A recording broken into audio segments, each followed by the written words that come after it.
Manampikasana ny ampitombo ny vola anampina ireo komina manerana ny Madagasikara ahafahan'izy ireo mihodina ny fitondram-panjakana. Raha ny vaovao nampitain'ny ministera ny toe-karena sy ny fitantanam-bola Androany Zoma dia voafaritra ao anatin'ny volavolan-dalàna momba ny teti-bola-panjakana ny ampiakarana izany fanampiana izany ho 520 tapitrisa ariary isaky ny komuna raha toa ka 520 tapitrisa ariary izany tamin'ny taondasa.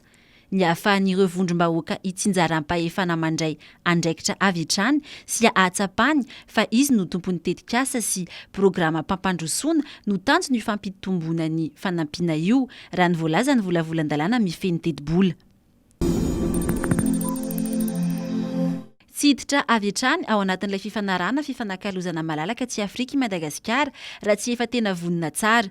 Na dia efa tamin'ny taona 2014 no nanasonia ny fidirana ao anatin'ny fampifanakalozana malalaka aty amin'ny kantinanta afrikana i Madagasikara dia mbola tsy mieritreritra ny hampanan-kely izany fifanarahana izareto Madagasikara. Mbola eo ampanomanana ny fidirana amin'izany isika hoy ny minisitra Lantsora Kotomalala.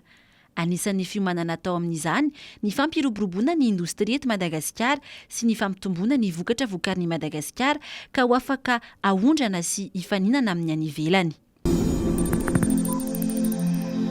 Fivoriana nirahana tamin'ireo mpitondra ny filaminana misana ny fanadihadiana mikasika ny herisetra mifototra amin'ny mahalay na mahavavy no nanomboany ireo mpitsara efatra avy ao amin'ny fampanohavana eto amin'ny tribonalin'Antananarivo ny asa manokana nanendrena azy.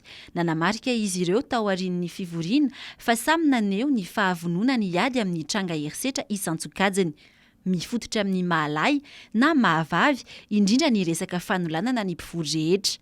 Notsindriny ihany koa ny fahavononan'izy ireo anafaingana ny fanadihadiana ny raharaha rehetra izay ho sy vanina manokana ka tsy andrasana intsony ny fahavitan'ny raharaha afa voongitiana.